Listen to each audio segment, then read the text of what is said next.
This video is sponsored by Pirate Board, Dawn Among the Dead.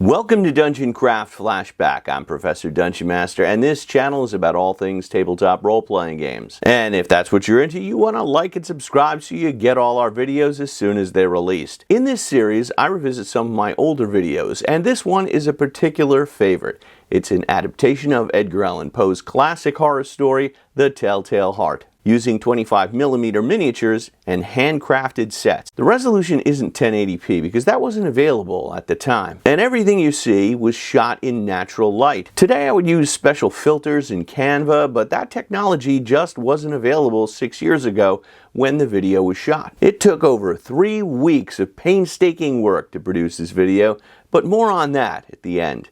And now, The Telltale Heart.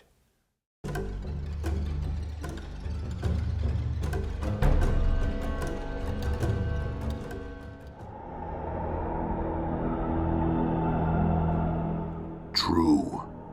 Nervous. Very, very dreadfully nervous I had been and am.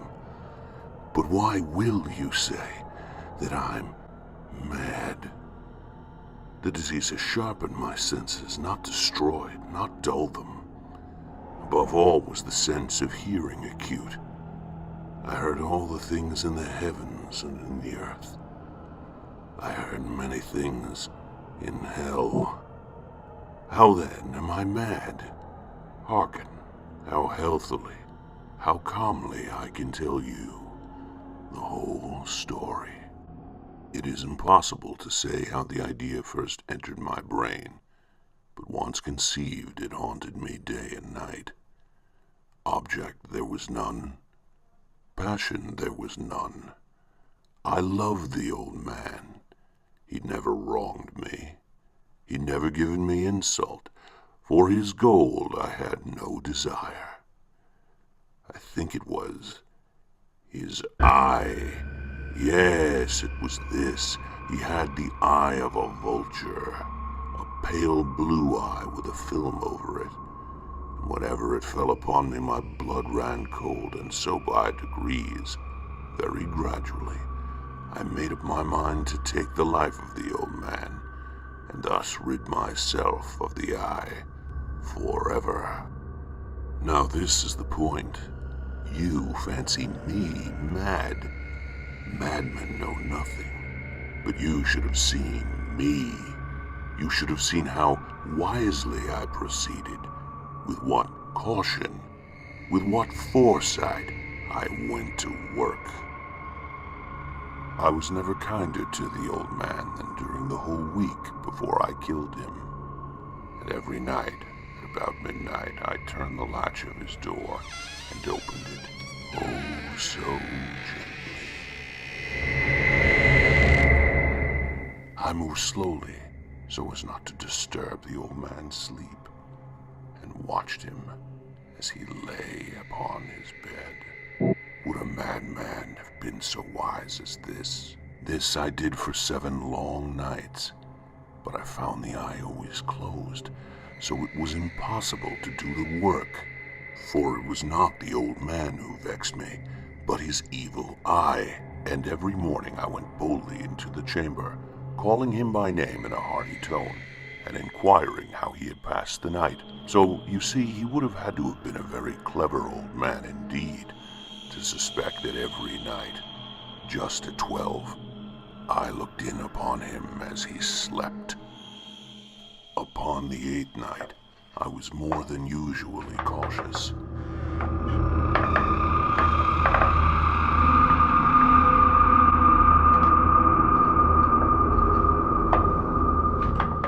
A watch's minute hand moves more quickly than mine.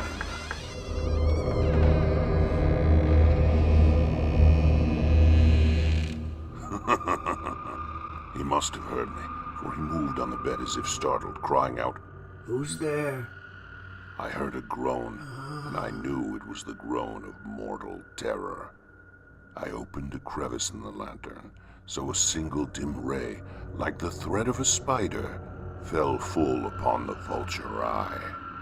It was open, wide open, and I grew furious as I gazed upon it. Then came to my ears a low, dull, quick sound, much such a sound as a watch makes when enveloped in cotton. I knew that sound well. It was the beating of the old man's heart. And now a new anxiety seized me. The sound, it could be heard by a neighbor. The old man's hour had come. I dragged him to the floor and pulled the heavy bed on top of him. For many minutes the heart beat on with a muffled sound. But at length it ceased. I worked hastily in silence.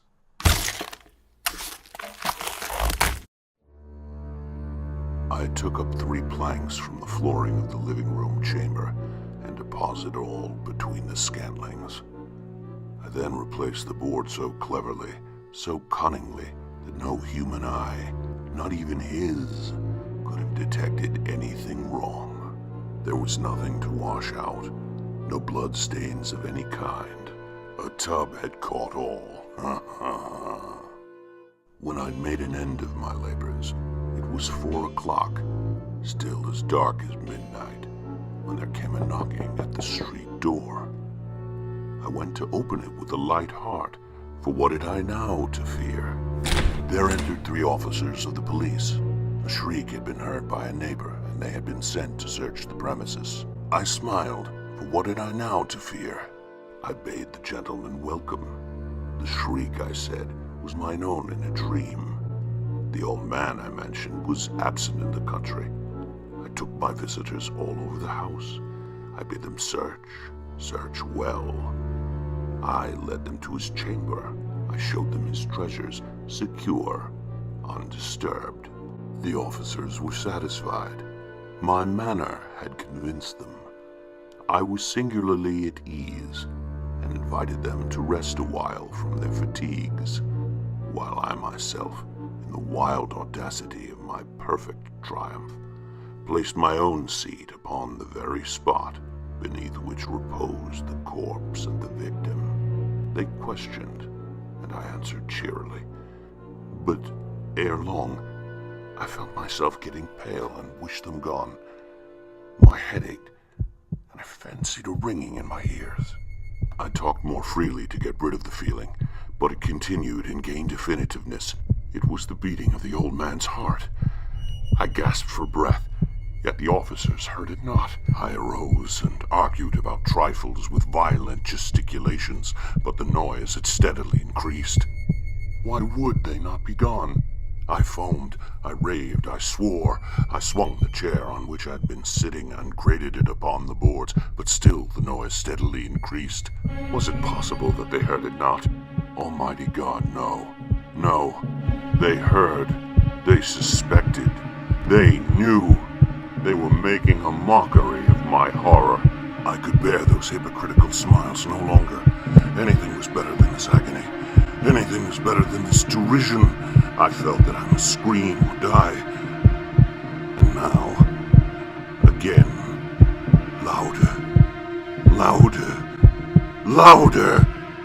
Villains, I admit the deed. Tear up the planks. Here it is the beating of his hideous heart.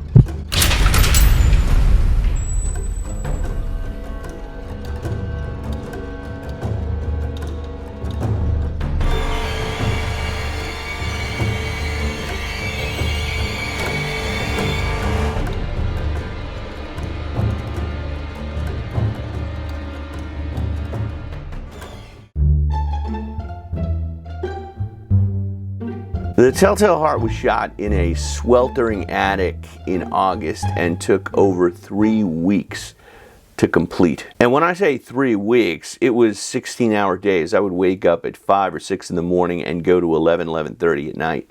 I built the house sets out of foam core, and I printed the wallpaper and the portraits and glued them to the foam core. If you've seen my more recent videos like The Lost City, The Reviled Society, or Tomb of Horrors, you'll see clearer shots and special effects like burning torches and fog. Today I would just add this stuff with Canva, but at the time it just wasn't available. So when you see the servant with the wall of the heart in the background, I had to craft that wall by hand. I even painted the portrait of Poe in the thumbnail and in the opening shot. And this video was shot entirely in natural light. When you see shafts of light coming down in the prison cell, that's real daylight. The night scenes were shot at night with tea lights providing the primary lighting, and the frames have not been color graded or altered in any way. And although I'm very happy with the final product, I don't think I'm going to be making a sequel anytime soon. Although I did do a similar adaptation of Chapter 5 of Mary Shelley's Frankenstein. That's another video that very few people saw. While I was making the Telltale Heart, I was just so proud of what I was doing. I thought it was going to be such a big hit. I even bought this pendulum chain in anticipation that I'd be using it